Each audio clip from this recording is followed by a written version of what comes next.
Hello, Cho. Let's start this question.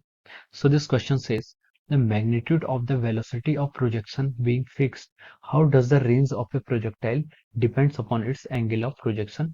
Is there any optimum value of the angle of projection so that the range may be maximum? तो चलिए बच्चों, अब हम इस question को start करते हैं। तो देखिए बच्चों, इस क्वेश्चन का जो आपका की कॉन्सेप्ट है, ये क्वेश्चन का जो आपका की कॉन्सेप्ट है, क्वेश्चन आपसे क्या है, प्रोजेक्टाइल मोशन पर बेस्ड है। ठीक है, तो आप लिख सकते हैं इस क्वेश्चन का आपका की कॉन्सेप्ट क्या है, प्रोजेक्टाइल मोशन। ठीक है, projectile motion is the key concept of this problem. तो चलिए बच्चों, अब हम इस क्वेश्चन को आगे स्टार्ट करते हैं।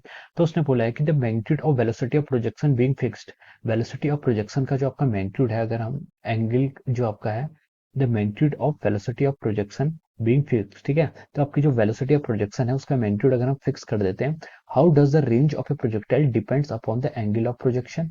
Is there any optimum value for the angle of projection so that range is maximum? ठीक है, अब देखिए जो आपका प्रोजेक्टाइल मोशन होता है, प्रोजेक्टाइल मोशन की आपकी रेंज को हम कैसे करते हैं, जो इसका फॉर्मूला होता है ये होता है U square sine 2 theta divide by G. This is the formula for the range of a projectile. ठीक है, ये आपका क्या है, रेंज का फॉर्मूला होता है। ठीक है, रेंज क्या होती है आपकी, रेंज होती है आपकी एक्स एक्सिस के अलावा जो उसकी मैक्सिमम डिस्टेंस होती है, या फिर प्रोजेक्टाइल जब क्या करता है, ग्राउंड टू ग्राउंड मोशन होता है जो उसका, उसमें जो जितना टाइम लेता है, मतलब जितना आपका एक्स एक्सिस के अलावा डिस्प्लेसमेंट होता है, वो क्या कहलाती है, उसकी रेंज कहलाती है। ठीक है, so this is the formula for the range of the projectile. ठीक है, अगर मैं यहाँ पर आपको डायग्राम बनाऊं यहाँ पर, इससे अगर मैं प्लॉट करके बताऊं, this is our Y axis, this is our X axis, तो जो ये आपका प्रोजेक्टाइल का पाथ इस तरीके का होता है। ठीक है, ये आपका प्रोजेक्टाइल का पाथ है, मान लीजिए ये एंगल आपका थीटा है and this is the initial velocity you.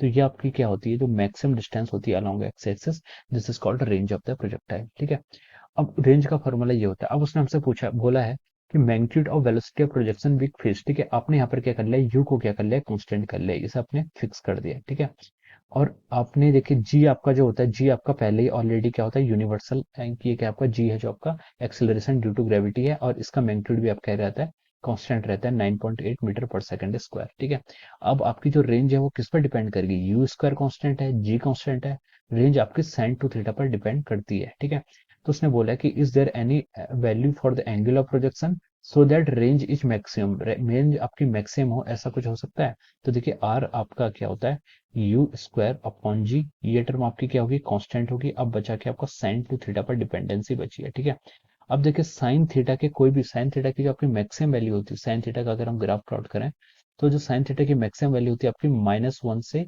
1 के बीच में हमारी साइन थीटा की वैल्यूज होती है। ठीक है, साइन थीटा की मैक्सिमम वैल्यू 1 हो सकती है और लीस्ट वैल्यू कितनी हो सकती है, -1 हो सकती है। ठीक है, अब साइन थीटा या फिर साइन टू थीटा कुछ भी बोल दीजिए, साइन थीटा। ठीक है, तो इसकी मैक्सिमम वैल्यू कितनी होगी, 1 होगी। ठीक है, तो आपकी मैक्सिमम रेंज कितनी हो सकती है, यहाँ से मैक्सिमम रेंज जो होगी आपकी वो कितनी होगी, यहाँ से आपकी U square upon G, this will be the maximum range. तो साइन टू थीटा की वैल्यू जब 1 होगी तब आपका क्या होगा, मैक्सिमम रेंज होगी। ठीक है, तो हम यहाँ पर लिख सकते हैं, देखिए sign two theta, sine theta की वैल्यू कितनी होगी, 1 होगी। साइन टू थीटा की वैल्यू 1 कब हो सकती है? ठीक है, तो 2 थीटा इजिकल टू हम यहाँ पर लिखें अगर, ये हो जाएगा आपका साइन इनवर्स 1। ठीक है, साइन की क्या होती है, साइन इनवर्स 1। ठीक है, तो साइन 1 कितना होता है, साइन 1 होता है आपका साइन 90 पे, पाई/2 पे। ठीक है, तो यहाँ से आपकी जो थीटा की वैल्यू आएगी वो कितनी आएगी आपकी, पाई/4। थीटा की वैल्यू कितनी आएगी, पाई/4।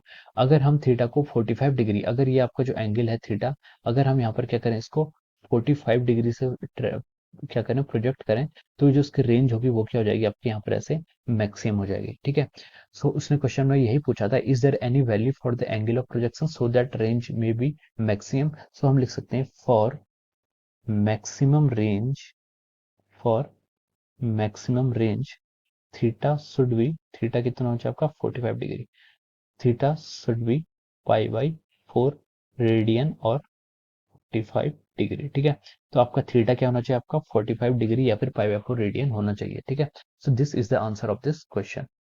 So I hope you all understood this concept. All the best and thank you so much.